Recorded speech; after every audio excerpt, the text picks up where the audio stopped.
Ce soir, on va parler de navires, de tempêtes, on va parler de différentes choses et on va parler donc de marine de 4 ancres. Le titre du message s'intitule « Les 4 ancres ». On lit dans Actes des Apôtres, chapitre 27 et à partir du verset 27. Acte 27, verset 27.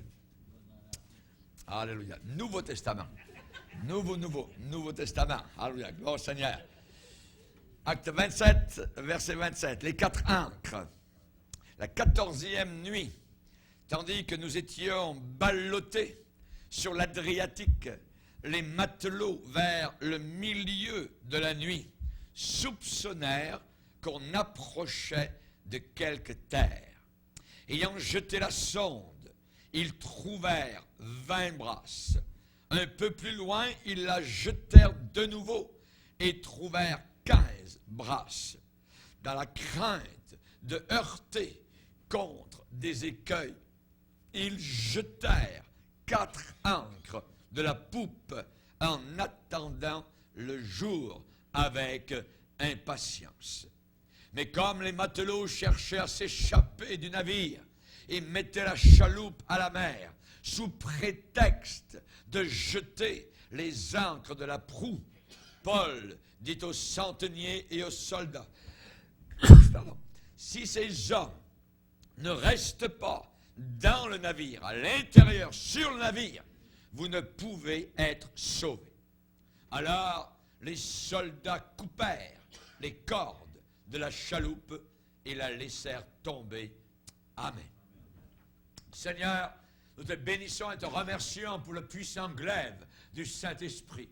La parole de Dieu flamboyante, qu'elle puisse miroiter sous nos regards cette soirée, qu'elle puisse virevolter, Seigneur, au-dessus de nous, Seigneur, que nous puissions comprendre que c'est elle qui a la victoire, que c'est la parole de Dieu qui est la vérité. Cette parole nous relève, cette parole nous amène à toi, cette parole nous attire et nous te bénissons pour cette attraction irrésistible, Seigneur. Tu es notre aimant, Seigneur. Alléluia. Nous voulons être attirés vers toi. Attire nos cœurs, Seigneur.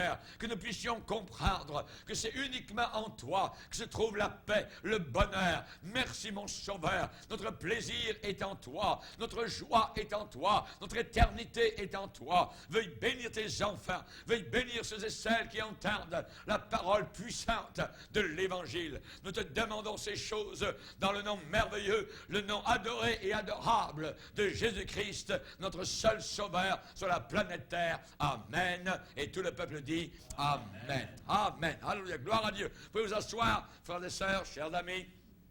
Alléluia. Gloire au Seigneur. Que Dieu soit béni. Alléluia. On va parler aujourd'hui spécialement d'un certain naufrage. Vous savez que l'apôtre Paul, à l'époque, n'a pas voyagé par avion. S'il vivait aujourd'hui, il emploierait évidemment Air Canada, Air France, ou Air Tahiti ou quoi que ce soit. Alors là, il servirait des compagnies de navigation, donc aériennes. Pourquoi? Parce qu'elles vont très très vite de se rendre d'un endroit à l'autre pour apporter la parole du Seigneur. À cette époque-là, eh bien, Paul s'est servi de la marche à pied. Il s'est servi peut-être des roues, des chars. Peut-être qu'il s'est servi donc aussi et certainement de la voie maritime. Alléluia. Et nous allons voir que l'apôtre Paul, au travers de ses apostolats, eh bien, il a eu 3 naufrages. 3 fois, il a pris le bateau et 3 fois, il s'est retrouvé dans l'abîme. Ça veut dire qu'il s'est retrouvé au milieu de l'eau en train de nager parce que le bateau sur lequel il se trouvait, eh bien, avait fait naufrage. Il y a eu des naufrages tragiques au travers de l'histoire humaine. Il y en a beaucoup, mais j'en citerai un spécialement ou deux. Le Lusitiana, spécialement durant la Première Guerre mondiale, qui a été torpillé par les torpilles allemandes dans l'Atlantique Nord. Il y a eu 1200 perdus, littéralement, durant cette attaque en mer. On se rappelle évidemment le Titanic, qui a été parti voile ouverte, je dirais d'une certaine manière, il n'y avait pas de voile, mais moteur à fond, et quelqu'un des ouvriers, lorsqu'il y a eu la dédicace du bateau, lorsque la bouteille de champagne avait été cassée contre la coque, quelqu'un avait écrit sur la coque, et même Dieu ne pourrait pas le faire couler. Premier voyage, premier naufrage. Seul naufrage. Le Titanic a vu 1400 personnes donc mourir en collision avec un iceberg spécialement dans l'Atlantique Nord au large du Canada. Que Dieu soit glorifié au travers des naufrages de l'apôtre Paul. Au travers de ces naufrages-là, parce que Paul a fait naufrage, mais ces naufrages-là nous apportent une bénédiction. Moi-même, étant un ancien marin, je me rappelle avoir travaillé sur l'immense navire, le North King, 200 mètres de long, un pétrolier norvégien qui battait pavillon de la Norvège. Et un jour, nous avions livré du pétrole en Angleterre, à Liverpool, et nous retournions donc au Golfe Persique, spécialement au Koweït. Et alors que nous étions pas très loin, au bord de la France, spécialement dans le golfe de Gascogne, un endroit très particulier où régulièrement il y a des tempêtes immenses. C'est un endroit qui est très redouté par les marins, le golfe de Gascogne. Et là, on a essuyé une tempête inimaginable. Cet immense navire était projeté dans les airs comme une boîte d'allumettes, et il retombait littéralement très fort sur les vagues, et tout était secoué. C'était quelque chose de terrible, et ces immenses pétroliers, étant tellement longs, peuvent se briser par le milieu par la force de deux vagues, une vers la proue et une vers la poupe, et pouf, parfois les navires sont complètement cassés en deux comme un petit morceau de bois. La force de la nature. Et je me rappelle, le commandant du navire a commandé que les embarcations de sauvetage soient donc descendues au ras de l'eau. Et je me rappelle le bruit effroyable que je dirais le moteur faisait lorsque l'immense navire retombait, donc toute sa carcasse sur les eaux, sur les vagues. Et vraiment, c'était un bruit de ferraille inimaginable. Et j'ai pensé à la mort, cette journée-là. Je me suis dit, peut-être qu'on n'en sortira pas. Et j'imaginais les embarcations de sauvetage dans ces immenses vagues. Alors il y a de 15 mètres de hauteur. Alors il y a capable de vous avaler littéralement. L'homme se sent très petit dans ces moments-là. Et je me rappelle, j'ai navigué sur un autre navire qui était un dragueur de mine, mais était plus petit. C'était un bateau de la marine de guerre. Et lui, il descendait littéralement dans le creux des vagues. Et il en remontait. Et au bout d'un certain temps, je peux vous dire que vous n'aviez plus de mal de mer. Vous voyez, vous étiez habitué à vous tenir, alors là, les deux jambes écartées, et les marins, quand on retombe sur le sol, alors là, quand on revient, il semble que toute la terre bouge, et on marche toujours un peu les jambes écartées, parce qu'on est tellement habitué, surtout on revient d'une tempête, parce qu'on apprend, il y a une démarche aussi en tempête, à savoir se tenir sur le bateau. Lorsque le Titanic a commencé à piquer du nez spécialement. Vous savez que ce Titanic était en train de transporter les millionnaires et les milliardaires de ce monde. Il faisait la fête à bord et la salle de danse était remplie de ces belles dames et de ces beaux messieurs. Mais quelque temps plus tard, la fanfare du navire était montée sur le pont supérieur qui était balayé par les vagues glacées de l'Atlantique. Et la fanfare jouait une autre sorte de chant qui était plus près de toi, mon Dieu. Plus près de toi, mon Dieu. Jusqu'à ce que les eaux glacées les emportent des ponts, et du vaisseau qui était totalement perdu. Paul a fait naufrage 3 fois. Durant son ministère, il le déclare. Mais le pire, c'est ceux qui font naufrage par rapport à la foi. La parole de Dieu nous parle de certains qui n'ont pas tenu le coup, qui ont eu le mal de mer spirituel, qui n'ont pas eu la démarche du marin aguerri aux vagues qui peuvent arriver contre vous, aux assauts du diable. Nous vivons dans une mer déchaînée actuellement et il faut savoir bien se comporter.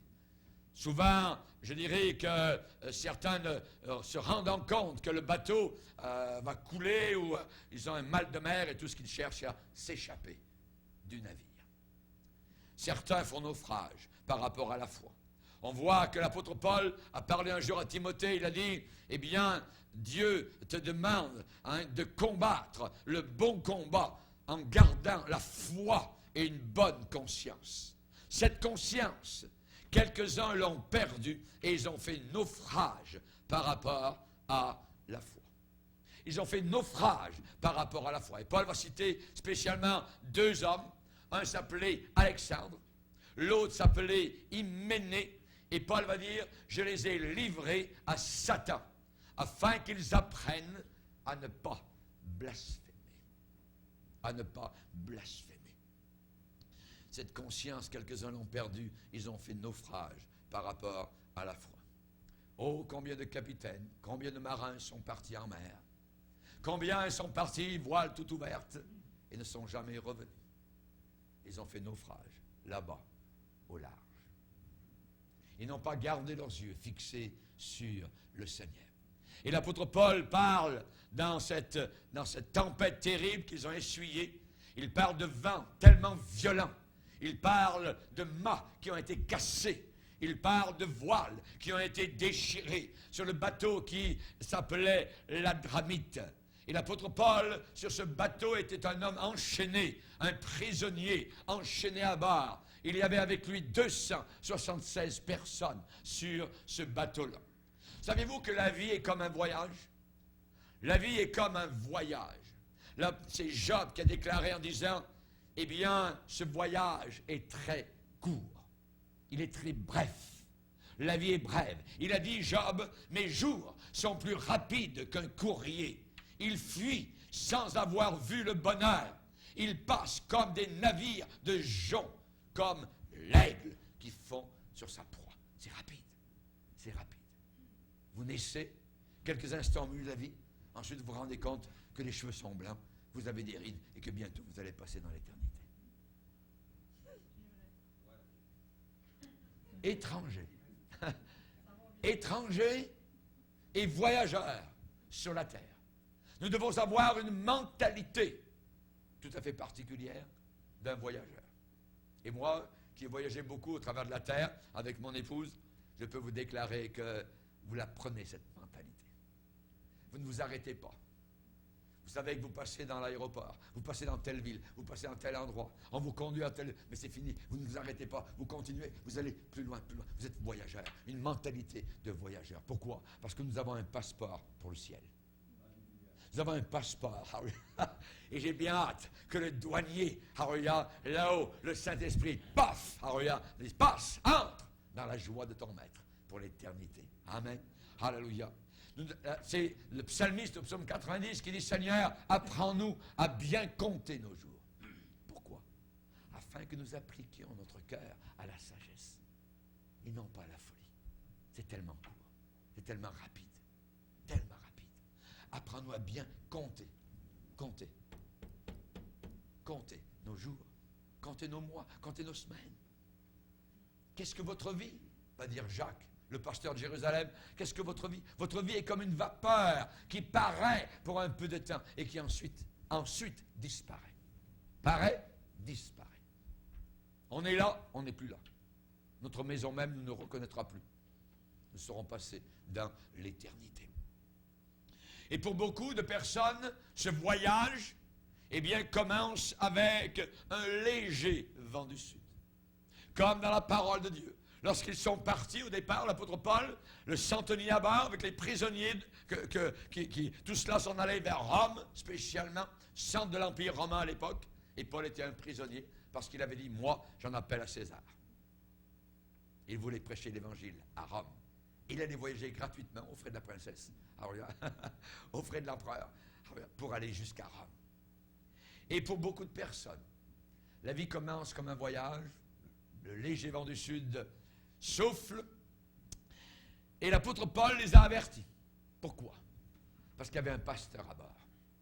Et le pasteur, lui, il avait un petit radar spirituel à l'intérieur.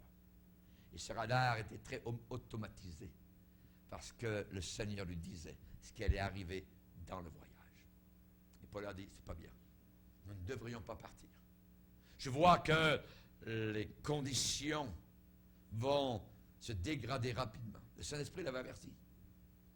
On ne devrait pas partir. Les autres ont dit, qu'est-ce qu'un pasteur peut connaître? On s'en fout. Allez, on y va. Larguez les amarres. On s'en va. Oui. Oui, peut-être. Se croyant maître de leur sœur. La Bible dit se croyant maître. Se pensant maître de leur sœur. Avez-vous déjà entendu cette expression, capitaine de son destin? Je suis le capitaine de mon destin. Cette génération se croit capitaine de leur destin. Ils ne savent pas qu'ils s'en vont vers un naufrage. Direct, face à face. Ils ne le savent pas. C'est ça le pire. Comme la génération de Noé ne se doutait pas de ce qui allait leur arriver. Et pour beaucoup, ça commence avec un léger vent du sud. Les voiles sont ouvertes pleinement au vent. Et pour certains, ça a été des parents chrétiens.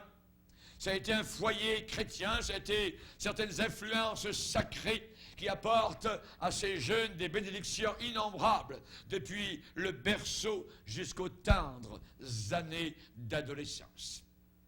Et là, sur ce bateau, il y avait Paul, le grand routier du Seigneur, le grand navigateur, Paul le Grand, un homme d'une foi inébranlable, un homme qui avait été transporté jusqu'au 3e ciel et qui avait là-haut entendu des choses ineffables qu'il n'est pas permis à un homme de répéter sur la terre. Cet homme était là, sur ce bateau. Un homme, un grand homme, d'une foi inébranlable, d'un grand courage. Sa vie avait été transformée aux abords de la capitale de Syrie, à Damas. La lumière du ciel était tombée sur lui. Il avait entendu une voix, il avait crié, il était complètement à terre. Et il a dit, qui es-tu, monsieur? Et la voix du ciel lui a dit, je suis Jésus que tu persécutes. Il te serait bien dur de regimber, de rebeller contre les aiguillons. Sa vie avait été transformée dans la poussière du chemin de Damas. Et maintenant, il obéissait. Et tous ceux qui étaient à bord de ce bateau avec lui étaient en contact avec ce puissant homme de foi. Et tous ceux, j'aimerais vous dire ce soir, qui passent des orages, lorsqu'ils sont à l'intérieur, au centre de la volonté de Dieu, ces gens-là sont en bénédiction aux autres qui sont autour. Hallelujah. Chers amis, un homme de Dieu, un seul, c'est la majorité. C'est la majorité. Un seul. Pourquoi? Parce que cette personne entend la voix du Seigneur, est conduite par le Seigneur. Le Seigneur lui parle. La voix du Seigneur est là. Que celui qui a des oreilles entende ce que le Saint-Esprit dit aux églises. Pour entendre quelqu'un parler, il faut se taire. Il faut écouter. Arrêtez. Stoppez.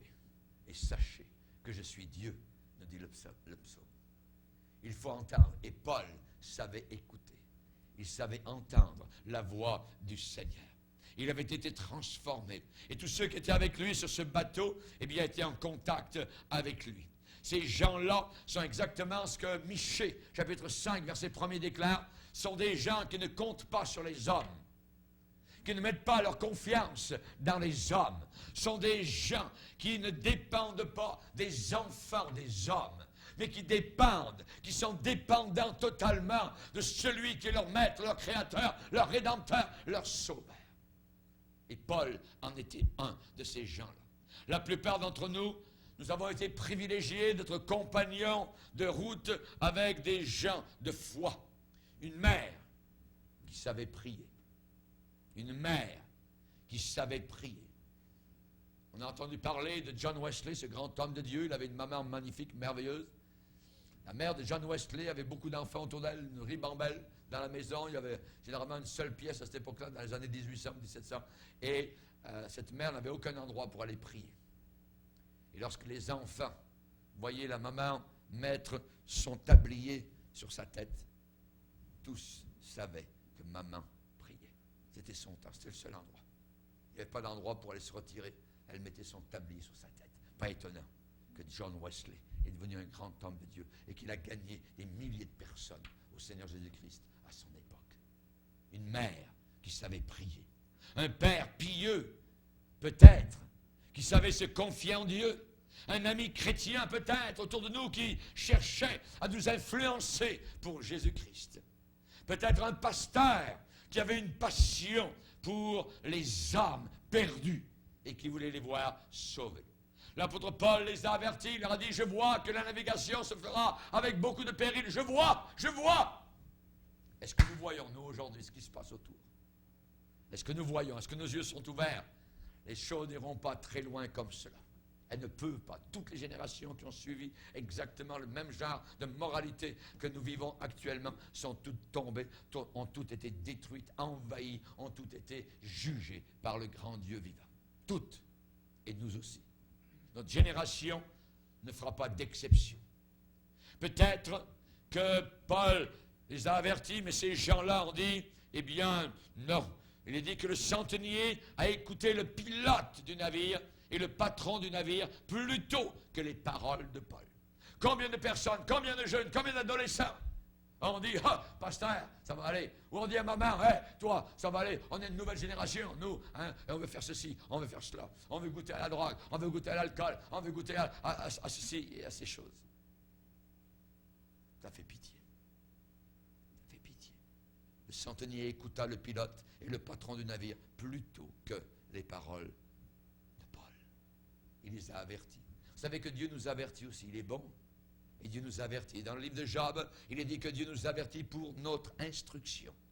Il est dit, viennent-ils à tomber dans les chaînes? Sont-ils pris dans les liens de l'adversité? Dieu leur dénonce leurs œuvres, leurs transgressions, leur orgueil. Il les avertit pour leur instruction. Il les avertit. Il les exhorte à se détourner de l'iniquité. S'ils écoutent et se soumettent, alors ils achèvent leurs jours dans le bonheur et leurs années dans la joie.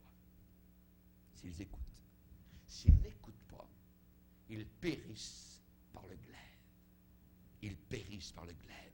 Ils expirent dans leur aveuglement, la mort. Dans Job 36, versets 8 à 12. À nous d'écouter. À nous d'écouter, voyez. À nous de ne pas rejeter les conseils du Seigneur.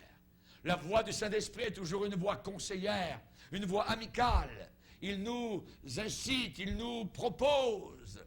Il ne nous force pas.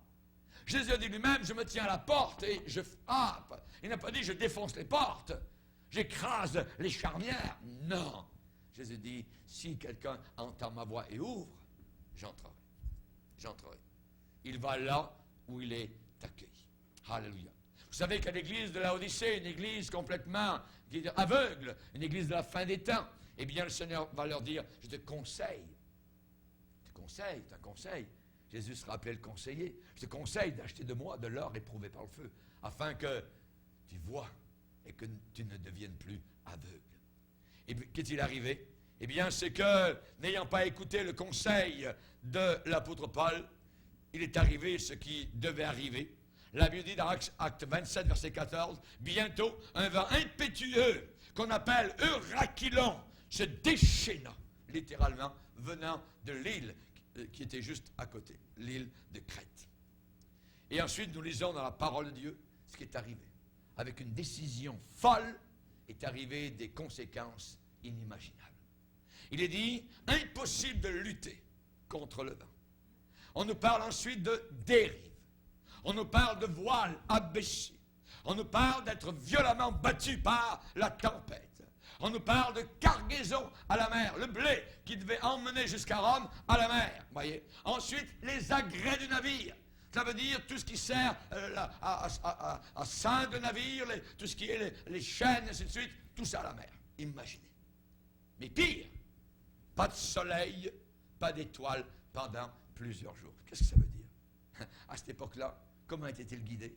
Par les étoiles, par le soleil. Mais quand il n'y a plus d'étoiles, quand il n'y a plus de soleil, pendant 15 jours, vous allez n'importe où. Et quand vous n'avez plus la direction de Dieu, quand vous n'avez plus de pilote, quand vous n'avez plus le Saint-Esprit avec vous, c'est terrible. David a crié au Seigneur, il dit, Seigneur, ne m'enlève pas le Saint-Esprit. Ne m'enlève pas, ne me retire pas ton Saint-Esprit. Pourquoi a-t-il dit cela? Parce que son prédécesseur, qui s'appelait le roi Saül, le Seigneur avait repris un jour son Saint-Esprit. Et cet homme-là s'était suicidé sur son épée. Et quand David a vu qu'un jour, lui-même avait commis une faute, il a prié au Seigneur. Il dit, Seigneur, ne me retire pas ton Saint-Esprit. Un mouvement chrétien qui n'a plus le Saint-Esprit, une église chrétienne qui n'a plus le Saint-Esprit, c'est bon à rien. Il n'y a plus d'étoiles, il n'y a plus de soleil, il n'y a plus de direction. C'est la mort. Et bientôt, tôt ou tard, c'est le naufrage.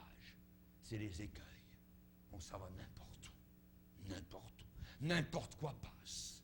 On essaye de regarder vers le monde, ce qui marche. On essaye d'amener le monde à l'intérieur. On essaye de faire ceci, on essaye de faire cela. On essaye de danser, de rocker. Dernièrement, à Ottawa, il y a une grande réunion de musique, tout ça. 2000 personnes étaient là. rock, ce qu'on appelle supposément rock chrétien. Il n'y a pas de rock chrétien, il y a juste du rock païen, du rock diabolique, du rock infernal. À peu près comme s'il y avait une drogue chrétienne, comme s'il y avait une cigarette chrétienne, comme s'il y avait, je dirais, un whisky chrétien ou quoi que ce soit. Non, non, non, non. Mais, il y avait 2000 personnes qui étaient là. Et vas-y mon coco, vous voyez, bing, bang, bang, tout ça, vous voyez. Et soudain, l'estrade, vous savez, a craqué. Paf! Ils sont tombés. 50 personnes à l'hôpital. Ils ont arrêté.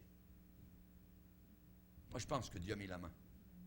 Parce qu'ils appellent ça chrétien. Alors que c'est totalement païen. La dérive. La dérive. Pas de soleil. Pas d'étoiles. Pendant plusieurs jours. Et il est dit, nous perdîmes enfin toute espérance de nous sauver. Et les tempêtes de la vie peuvent devenir parfois tellement noires qu'on ne voit plus briller aucune étoile d'espoir, aucune lumière de foi. Et il y a des hommes aujourd'hui et des femmes qui sont ballottés d'un côté et de l'autre dans les tempêtes de l'alcool, de l'alcoolisme. Je me rappellerai toujours toute ma vie. Je devais aller faire des réunions à Sherbrooke. J'étais encore étudiant à l'école biblique et je me rappelle que j'ai pris l'autobus à Berry de Montigny à Montréal. Et j'ai embarqué dans l'autobus, et durant mon voyage, j'avais quelqu'un qui était à côté de moi. Et j'ai commencé à lui parler, qui j'étais, que j'allais faire des réunions évangéliques à Sherbrooke, tout ça. Il dit, ah oui, moi je suis... Le monsieur il commence à me parler, il me dit, moi je suis un médecin de l'hôpital Intel à Montréal, tout ça. Il m'a dit, mais vous avez vu, en bas de mes pieds, là, il y a un sac en papier gris, tout ça. Il dit, oui, oui, moi je le vois. Il dit, je me cache à l'intérieur. C'est de l'alcool, à 35%. Je suis pris par l'alcool. Quand je fais des opérations sur des corps, parfois, tout tremble. Je vois même plus ce que je suis en train de faire. Je dis, vous avez besoin de Jésus. Vous avez besoin de Jésus. La tempête de l'alcool, c'est abominable. Au début, on commence. Un petit verre, avec une chambre, les amis. Après, c'est terrible. On commence par une cigarette. Après, c'est le joint. Après, c'est la pilule. Après, c'est la seringue. Et après, c'est le diable qui vous apporte la corde avec laquelle vous allez vous pendre jusqu'au fond de l'enfer. C'est terrible. Tempête. La tempête souffle. Aucune lumière. Aucune lumière. Des corps solides ont été brisés parfois par la tempête de la maladie. Ils n'ont jamais cru qu'ils arriveraient à ce point-là. Il y a eu des visages blêmes, tellement blêmes qu'ils sont allés jusqu'à se susciter. C'est terrible. Ne vous y trompez pas, la Bible dit. Aucun impudique, aucun efféminé, aucun homosexuel n'entrera dans le ciel. Aucun menteur, aucun voleur, aucun impudique. Ne vous y trompez pas. Faites bien attention, faites pas d'erreur. Dieu ne fait pas de passe-droit. Quelqu'un peut avoir entendu l'Évangile pendant 20 ans, 50 ans. Il peut aller en enfer aussi. S'il entend l'Évangile, mais s'il ne suit pas l'Évangile de Dieu. Ne vous y trompez pas. C'est inspiré par le Saint-Esprit. Ne vous y trompez pas, pas d'erreur. Les pièges du vent du sud. Au commencement, quand ils sont partis, des légers vents du sud. South wind. Vous avez vu ces gens à la retraite, qui au mois d'octobre, alors que les outardes redescendent vers la Floride, vers le sud. Il y a des gens aussi qui s'en vont avec des ailes, avec les campers, avec tout ça, et ils descendent vers la Floride. Et j'ai vu, il y en avait un jour, c'était marqué derrière, South Wind. Oh, c'est beau, le vent du sud. Voyez, un léger vent du sud. Et la Bible dit qu'il y avait un léger vent du sud qui se mit à souffler. Oh, ça semblait bien aller au départ, c'est merveilleux. Certainement, ça va bien se passer. Voyez. Mais j'aimerais vous dire ce soir que les vents du sud sont bien plus dangereux que les vents du nord. Que les vents adverses, les vents glacés.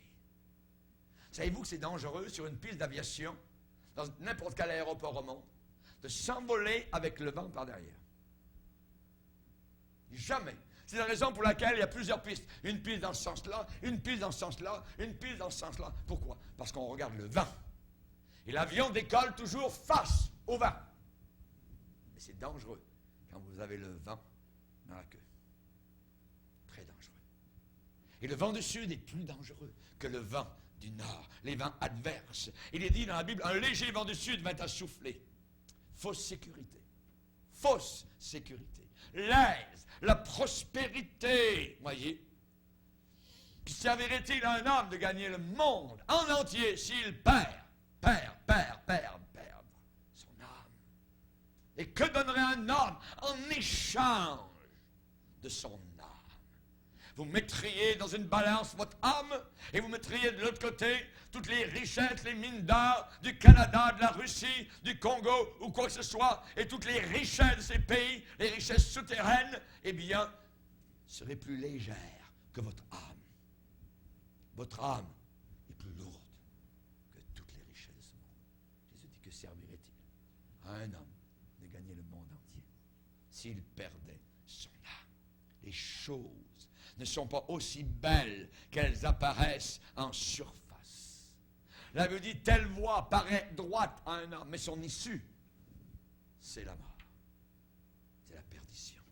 Ça paraissait bon. Oh, Paul, les pasteurs, la Bible, tout ça. Allez. Oui, on y croit. Quand on a besoin, on ira voir là-dedans. C'est dangereux, très dangereux.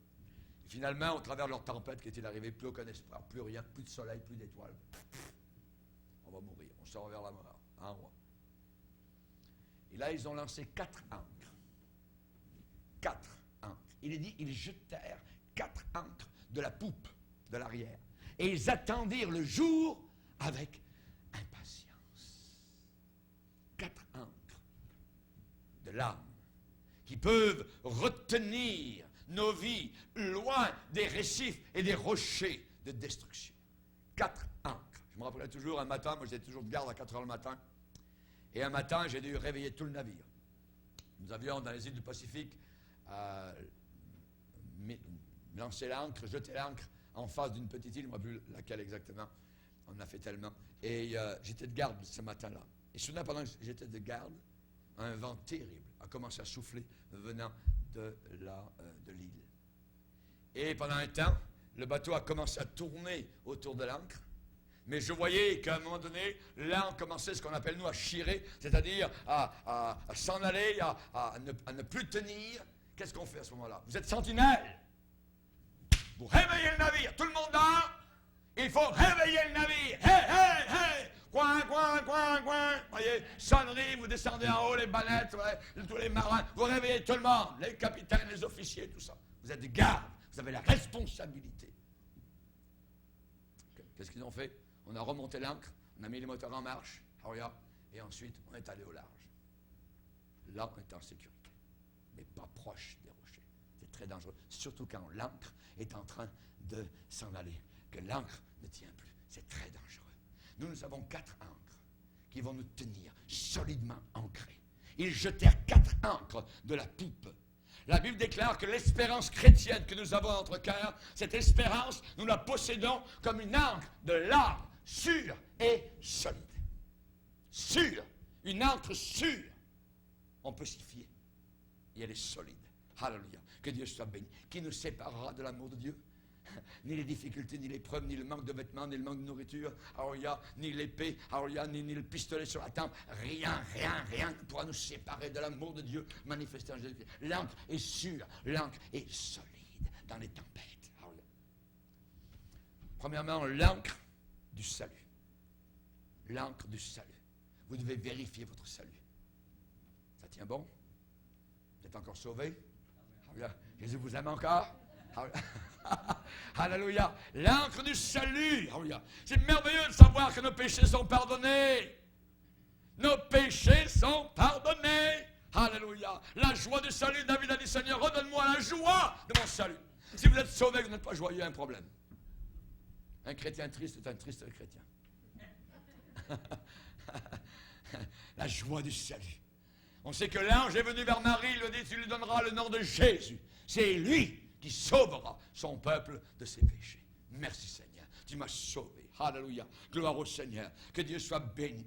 Paul a été sauvé sur le chemin de Damas. Nicodème, qui était un homme religieux, n'était pas sauvé. Luther était un homme religieux, un moine catholique, il n'était pas sauvé. Le jour où il a invoqué Christ, où il a lu la Bible, il a vu qu'il n'avait plus besoin de faire des œuvres, que maintenant, simplement par la foi, dans le sacrifice ensanglanté de Jésus, il pouvait être sauvé. C'est une encre sûre, une encre solide dans la tempête. Je suis sauvé. Il peut vous arriver toutes sortes de choses. choses. Vous pouvez recevoir des gifles de Satan. Vous pouvez être malade à mourir. On peut se moquer de vous. On peut dire des mensonges sur vous. On peut raconter toutes sortes d'affaires. Le diable vous lance de la boue au visage. Vous pouvez être rejeté par vos amis, par vos parents, par quoi que ce soit. Ça n'a aucune importance. L'encre est sûre. L'encre est solide. Alléluia. Et vous allez la vérifier. Alléluia. Est-ce que vous êtes sauvés? Alléluia. Agissez comme des sauvés. Gloire au Seigneur. Êtes-vous venus à la merci de la tempête du péché? Alléluia. Laissez tomber l'encre du salut. Sauvés. Sauvés. Sauvés par Jésus-Christ, notre Sauveur. Alléluia. Si vous n'êtes pas invoqué le nom du Seigneur Jésus, pourquoi? La Bible dit quiconque invoquera le nom du Seigneur sera sauvé. Sera sauvé. Alléluia. Le brigand côté de Christ sur la croix, il l'a invoqué. Souviens-toi de moi quand tu entreras dans ton règne. Tu es un règne, tu es roi, c'est vrai. Aujourd'hui, tu seras avec moi dans le paradis. Alléluia. C'est merveilleux si on mourait ce soir. Je serai au paradis. Je serai aux anges. Alléluia. Avec les anges. Est-ce possible? Est-ce qu'on est en train de rêver? Est-ce une utopie? Est-ce réel? Mais c'est certain. L'encre est sûre, est solide. Le salut. Premier encre, jetez-la. Si tu confesses, alléluia, avec ton cœur que Christ est ressuscité des morts, tu seras sauvé. Le confesser. Je le crois tout le monde. Il est vivant. Le tombeau est vide à Jérusalem. Ne croyez pas. Alors il y a les médias, tout ça, ils ont trouvé les os de Jésus. C'est à peu près comme si ils avaient retrouvé les os du diable. Vous voyez? Invoquez le Seigneur. Comment échapperons-nous si nous négligeons un si grand salut? Alléluia. Un si grand salut. Nous devons donc nous attacher aux choses que nous avons entendues, de peur que nous soyons emportés loin de ces choses-là. Et tranquillement, il y a une grande partie du christianisme qui sont en train d'être emportés loin de ces choses-là. Le nouvel âge s'infiltre. Aujourd'hui, il y a des églises, ce n'est plus la Bible qui compte, c'est le livre de Monsieur Untel. Monsieur Untel nous a dit que pendant tant de semaines, on va lire son livre, on va étudier son livre. Mon aïe! Qu'on mette à l'étude la parole de Dieu. Je ne veux pas les paroles des hommes, je veux la parole de Dieu. Alléluia.